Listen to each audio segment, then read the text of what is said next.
అండి. జగన్ ఒక సూటిగా ఒక అలిగేషన్ చేశారు. కాంగ్రెస్ పార్టీ మా కుటుంబాన్ని గతంలో జీల్చింది, ఇప్పుడు కూడా జీలుస్తుందని. వైఎస్ వివేకానంద రెడ్డి అప్పుడు మా మదర్ మీద కంటెస్ట్ చేయించారు, విజయమ్మ మీద కంటెస్ట్ చేయించారు. ఇది ఆయన చంపాడు అంటే నరికేశారు. కాబట్టి ఇప్పుడు మేము వాళ్ళని చూసి వీళ్ళని చూసి మేమేం భయపడనక్కర్లేదు. మాట్లాడిన జగన్ చంపించారు ఈ కుటుంబాన్ని మేమేం చేయాల్సినక్కర్లేదు. నువ్వు చేసుకున్న నేరాలకి కదా. ఇప్పుడు జగన్ చంపించారు వైఎస్ వివేకానంద. నేను జగన్ చంపించారని నేను అనలేదు. కేంద్రంలో మీరు అధికారంలోకి వస్తే న్యాయం జరుగుతుందా వైఎస్ వివేకానంద రెడ్డి కేసులో? మీరు అధికారం వైఎస్ వివేకానంద రెడ్డి గారి కేసులో ఆయన బతుకుండంగా ఆయన నా దగ్గరికే వచ్చి ఢిల్లీ పార్లమెంట్ సెంట్రల్ హాల్లో నన్ను పక్కకు తీసుకెళ్ళి నాకు కొన్ని వాస్తవాలు ఆయన తెలవపరిచారు. ఇది వాస్తవం. ఆ టైంలో నేను ఈ మ్యాటర్ టేకప్ చేశాను. ఈయన లైఫ్కి థ్రెట్ ఉందనే వాస్తవం నేను తెలవపరిచాను. చనిపోక ముందా ఆయన వచ్చి నన్ను కలిచారు. Is a very nice man, కొంచెం మెతకటోడు, మంచివారు. సో ఆ టైంలోనే ఆయన అన్నారు నన్ను చంపేస్తారు మేడం అని. నాకు కొన్ని వాస్తవాలు వివరాలు ఆయన చెప్పడం కూడా జరిగింది. సో ఆయన ఎలా చనిపోయారు? నువ్వు రాష్ట్ర ముఖ్యమంత్రిగా ఉండి you can't do enquiry.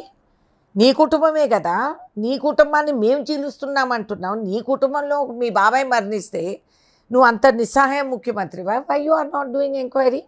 But ఇదంతా చంద్రబాబుకు సపోర్ట్ చేసేందుకు స్టార్ క్యాంపెయిన్లు అయ్యారు. షర్మిల కానీ లేకపోతే సునీతారెడ్డి కానీ. ఇప్పుడు ఆయన జోషిని చెప్తున్నాడా? ఇది నీ స్టార్ క్యాంపెయినర్స్ ఎవరు? జగన్ స్టార్ క్యాంపెయినర్స్ అంతా పేద ప్రజలు. మంచి సినిమా లేదు. ఇంకా ఇంకా అని చెప్తారు కదా, రామోజీరావు, రాధాకృష్ణ, మిగతా మీడియా పేర్లు కూడా చెప్తున్నారు. వీళ్ళంతా స్టార్ క్యాంపెయినర్స్ మీరంతా. అవును, మేము మాకు చాయిస్ ఉంటే మేము చేసుకుంటాం. మీకేంటి ఇబ్బంది?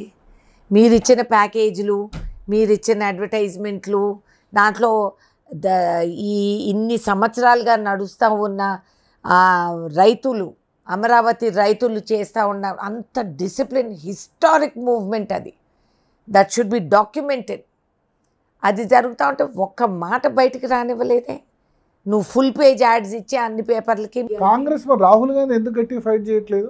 Amaravati Rahul Gandhi he sympathised with Amaravati farmers. ఆయన పాదయాత్ర చేసిన రాలేదు కదా, అక్కడ విజయవాడకు వచ్చి వాళ్ళు వచ్చి కలిశారు. అక్కడ కలిశారు వాళ్ళు. మంచి ఒక మాట కూడా జగన్కు వ్యతిరేకంగా మాట్లాడలేదు. అప్పుడు ఆయన పాదయాత్ర ఎజెండా ఇస్ డిఫరెంట్ అండి. ఆయన రాజకీయ పరంగా ఒక రాష్ట్రం ఎంటర్ అయితే అది వేరే. పాదయాత్ర, భారత్ జోడో యాత్ర ఓకే బాగానే జరిగింది. ఇప్పుడు పాదయాత్ర అవసరమా అంటారు? 2 నెలల్లో ఎలక్షన్ పెట్టుకుని.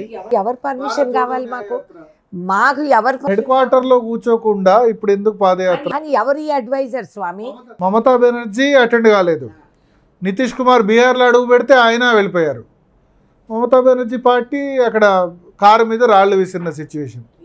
ఇండియా అలయన్స్ మొత్తం కుప్పకూలిన సిచ్యువేషన్. ఏదన్నా కానీ, ఏదైనా కానీ రాహుల్ గాంధీ నిర్ణయించి ఆయన నడుస్తూ ఉండేది ప్రభుత్వాలకి, పొజిషన్కి, పదవులకి కాదు. ఆయన కదలిక తీసుకొస్తూ ఉండేది ప్రజల కోసం. మళ్ళీ ఒక నమ్మకం, ఒక ప్రజాస్వామ్యం అంటే ఏంటి అనేది అర్థం చేసుకునే విధానంలో ప్రజాస్పందన వస్తూ ఉంది. అది చూసి భయపడి వీళ్ళందరూ మాకు ఏవో ఆర్మ్ చైర్ అడ్వైజర్స్గా అందరూ చెప్పటం, ఆయన ఇది అవసరమా, మీకు అవసరమా? What is your goal? మీరు decide. Mamata Banerjee, I have great respect. She is a fantastic fighter. ఆమె ఒక్కటే